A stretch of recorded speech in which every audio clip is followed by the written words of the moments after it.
என் அன்புக்குரியவர்களே, ஆண்டவரும் இரட்சகருமாகிய இயேசு கிறிஸ்துவின் நாமத்தில் உங்களை மனதார வாழ்த்துகின்றேன். கர்த்தர் நீங்கள் வாழ்ந்திருக்க விரும்புகிறார், நீங்கள் சுகமாயிருக்க விரும்புகிறார், நீங்கள் நன்றாயிருக்க விரும்புகிறார். நாங்களும் அதையே விரும்புகிறோம். ஆகவே தான் ஒவ்வொரு நாளும் உங்கள் முகத்தை பார்க்காவிட்டாலும் இந்த டுடேஸ் விக்டரியை சராசரியாக ஒவ்வொரு நாளும் 15,000 பேர் பார்க்கிறீர்களே, உங்கள் அத்தனை பேருக்காகவும் நாங்கள் ஜெபம் செய்கிறோம். ஆண்டவர் உங்கள் வாழ்க்கையில் நிச்சயமாகவே கிரியை செய்வார். உங்கள் வாழ்க்கையில் நிச்சயமாக ஆசீர்வாதத்தை கொண்டு வருவார். பல வேளைகளில் மனிதர்களுடைய உள்ளங்களில் சில தாழ்வு மனப்பான்மை வரும். என்ன எண்ணம் வரும்? என்னால் எல்லாம் ஆண்டவருக்கு என்ன பயன்? என்னை கொண்டு ஆண்டவர் என்ன செய்ய போகிறார்? நான் என்ன ஆண்டவருக்கு பிரயோஜனமாக இருக்க போகிறேன் என்ற ஏக்கம் உங்கள் உள்ளத்தில் வருகிறது இயல்பு. ஆண்டவர் உங்களை விசேஷமானவர்கள் என்று நினைக்கிறதினால் உங்கள் வாழ்க்கையில் இந்த நாட்களில் சில கிரியைகளை செய்து கொண்டிருக்கிறார். யாரையும் ஆண்டவர் எடுத்தவுடன் பயன்படுத்துவதில்லை. ஒரு ஆயத்த காலம் என்ற ஒரு காலத்தை தேவன் வைத்திருக்கிறார். என் வாழ்வில் பல ஆண்டுகள் தேவன் என்னை ஆயத்தப்படுத்தினார். எத்தனையோ இரவு பகல் நான் தேவ சமூகத்தில் மாத்திரம் காத்திருக்கும்படி கர்த்தர் எனக்கு இளவயதின் நாட்களை கொடுத்தார். அப்பொழுதெல்லாம் கர்த்தர் அதிகமாய் கையில் எடுக்கவில்லை. ஏதோ இங்கொன்றும் அங்கொன்றும் ஒரு சிலருக்கு பயனுள்ளவளாய் கர்த்தர் வைத்திருந்தார். அப்படிப்பட்ட நாட்களுக்கு பிறகு படிப்படியாய் கர்த்தர் உயர்த்த ஆரம்பித்தார். உங்களையும் கூட பயனுள்ளவர்கள் என்று எண்ணினபடினால் கர்த்தர் இப்பொழுது பண்படுத்தி கொண்டிருக்கிறார். ஒரு வசனத்தை நான் வாசிக்க விரும்புகிறேன். எசேக்கியேல் தீர்க்கதரிசன புத்தகம் 36ஆம் அதிகாரம் 9வது வசனம். இதோ நான் உங்கள் பட்சத்திலிருந்து உங்களை கண்ணோக்குவேன், நீங்கள் பண்படுத்தப்பட்டு விதைக்கப்படுவீர்கள். ஆண்டவருடைய வார்த்தை சொல்லுகிறது, நான் உங்கள் பட்சத்திலிருந்து உங்களை கண்ணோக்குவேன், நீங்கள் பண்படுத்தப்பட்டு விதைக்கப்படுவீர்கள். நிலத்தை பயிரிடுகிற ஒருவன் எந்த நிலத்தில் பயிரிடுவான் சொல்லுங்கள்? இதில் விதைத்தால் இது பயனே தராது என்று இருக்கிற நிலத்தை தொடவே மாட்டார்கள். ஒரு நிலத்தை பயிரிடுகிறவன் பண்படுத்துகிறான் என்றால் அவனுக்கு தெரியும் இந்த நிலம் விலையேற பெற்றது என்று.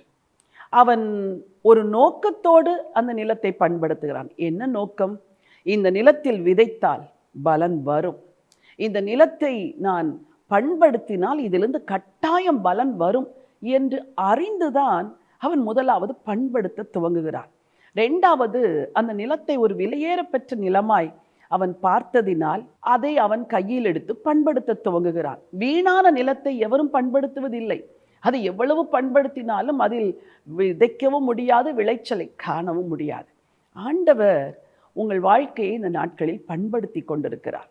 அவர் ஏன் பண்படுத்துகிறார்? நீங்கள் விலையேற பெற்றவர்கள் என்று தெரியும், விதைக்க வேண்டும் என்ற நோக்கத்தோட தேவன் உங்களை பண்படுத்தி கொண்டிருக்கிறார். அப்படி என்றால் பரம எஜமான் உங்களை பண்படுத்தும் பொழுது நீங்கள் விட்டு கொடுக்க வேண்டும், நீங்கள் அர்ப்பணம் செய்ய வேண்டும். தேவனே, என்னை விலையேற பெற்றவளாய் பார்த்ததினால் என் வாழ்க்கையில் கிரியை செய்கிறீர், என் வாழ்க்கையிலிருந்து உமக்கு கட்டாயம் பலன் வரும் என்று அறிந்ததினால் என்னை நீர் பண்படுத்துகிறீர், உமக்கு நன்றி என்று நீங்கள் சொல்ல வேண்டும். அதே போல ஒரு நிலத்தை பயிரிடுகிறவன் ஒரு புதிய நிலத்தை வாங்குகிறான் என்றால் அவனுக்கு தெரியும் இந்த நிலம் இப்பொழுது காடாக இருக்கிறது, இதை நான் வாங்கினால் இது கட்டாயம் எனக்கு பலம் தரும் என்பதனால்தான் விலை கொடுத்து அந்த நிலத்தை வாங்குகிறார். நீங்கள் யார் தெரியுமா?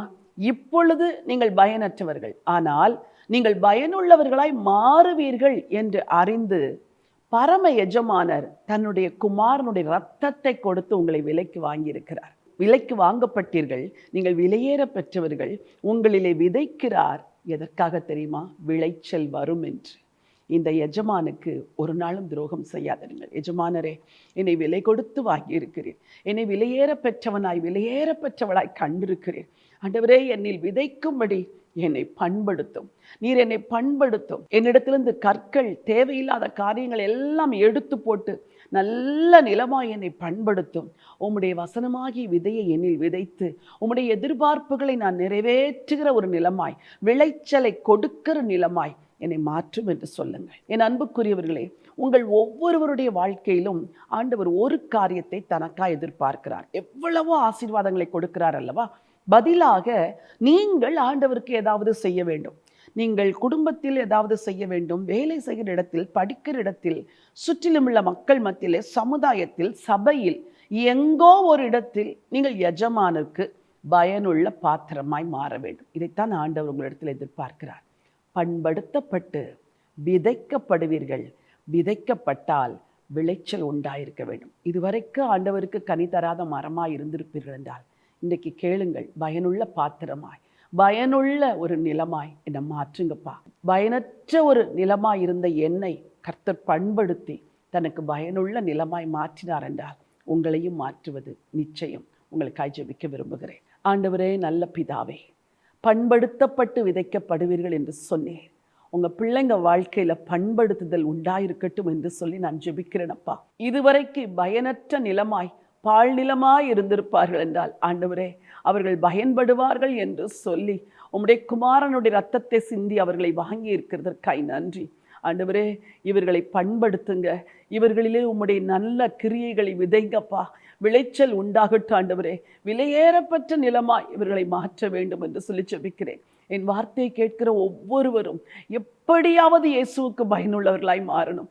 இந்த உலகத்தில் வாழ்நாட்கள் ஓடிக்கொண்டிருக்கிறதப்பா. ஆயுசு காலம் குறுகியதப்பா.